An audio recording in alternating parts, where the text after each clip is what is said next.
Okay, so today, I've decided to try and turn some lead into gold. The first step is to get a few pieces of lead and to add some dilute nitric acid. The acid almost immediately starts reacting with the lead and dissolving it. It's turning it all into lead nitrate, and it only took a few minutes for most of it to disappear. Eventually, though, it started to slow down, so I turned on the hot plate and I added a bit more nitric acid. So now it's done, and I'll just temporarily put this to the side. What I have to do next is get a beaker and add some boiling water and a small amount of potassium iodide. This all dissolves really quickly, and on top of this, I'll add a bit of vinegar and that little lead solution from before. Now all I need to do is turn off the stirring and basically just wait. As it cooled down, it turned yellow, and I started seeing little shiny specks. They slowly grew into much larger flakes, and it was eventually raining gold. Unfortunately, though, as much as I wish it were, it isn't actually gold. In reality, it's something called lead iodide, and it just really looks like it. I originally thought that this wouldn't last for very long, but it was still going the next day. I then filtered it through a coffee filter and let it dry, and I was left with a bunch of flakes. Even though I know for sure that it is lead iodide, it still really looks like gold. Today, I've decided to do something which I think kind of looks like magic. To get started, the first thing I'll need is solution A, which contains sulfuric acid, and potassium iodate. The next thing I'll need to find is solution B, which has starch, malonic acid, and manganese sulfate. The last is solution C, and this one just has hydrogen peroxide.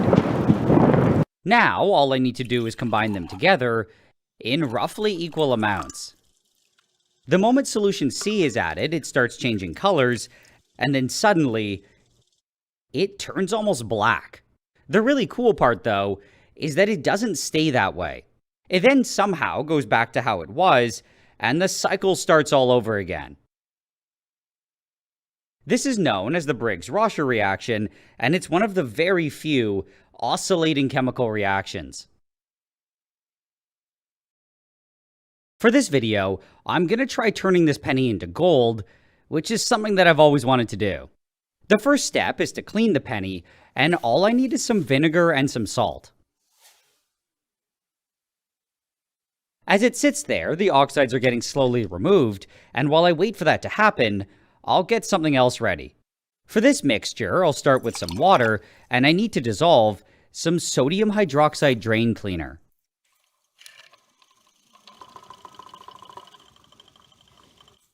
When this is all gone, I just have to dump in some zinc metal and turn on the hot plate, and that's basically it. Now, coming back to the penny, it's looking pretty good, and I'll just quickly wash it off and drop it into the zinc mixture. As it sits there, the penny is slowly getting coated with zinc metal. It's now been about 20 minutes, and it looks like it's been completely covered. What I have now is a completely silver penny, which I think is pretty cool. I still think gold is better though, so I dropped it onto a hot plate and cranked up the heat. As it warms up, it slowly changes color, and eventually, it's completely gold. Unfortunately though, even if it really looks like it, it isn't real gold. It's actually brass, and it formed because the heat caused the zinc coating to combine with the copper in the penny. Just for fun, I decided to make a whole bunch more, but I have no idea what to do with them.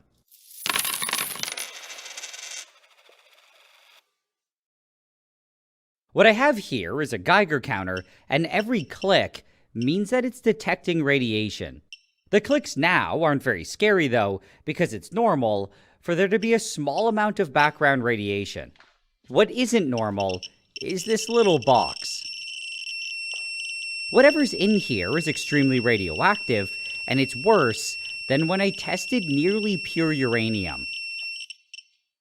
But anyway, now to open it up.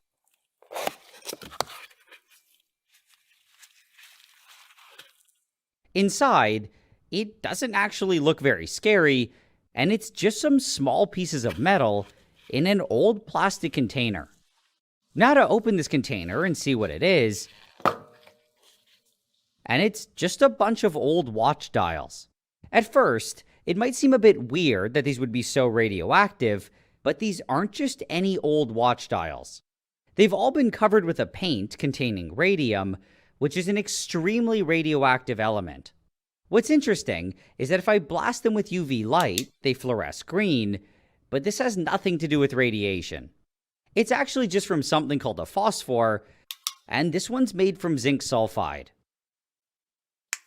This is the same zinc sulfide that's commonly used to make glow toys, but when it's mixed with radium, it's able to glow on its own for years without ever having to charge it up. These were all made in the early or mid-1900s, before they cared about how dangerous it was. Unfortunately, though, over all this time, a lot of the zinc sulfide has degraded, and they're not able to glow on their own anymore. However, they're still extremely radioactive, and they have to be handled really carefully. For a while now, I've been wanting to make some dry ice cream, and I'm gonna sacrifice this ice cream sandwich. The first step is to remove its skin. I'll then put it into a super cold freezer, and I'll leave it in there for a few hours. By now, it should be nice and cold, and the next step is to cover it with this giant plastic dome thing. With this in place, I can turn on my vacuum pump, and I'll pull out all the air. This caused the ice cream sandwich to grow a little, and I think it's because I didn't leave it in the freezer for long enough. Either way though, what I was doing here was something called freeze drying. Under the strong vacuum, it was no longer possible for liquid water to exist, and it could only either be a solid or a gas. So, all the water in the sandwich, which was ice, was turning directly into vapor without ever melting or becoming a liquid. To get rid of all the water, I'll have to leave it here for about 24 hours. So it's now a day later, and it's looking pretty good. All I have to do is release the vacuum and take it out.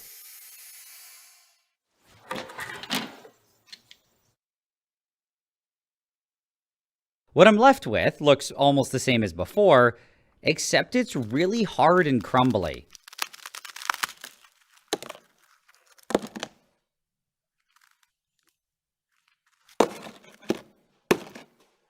It's still more than edible though, and I think it tastes okay.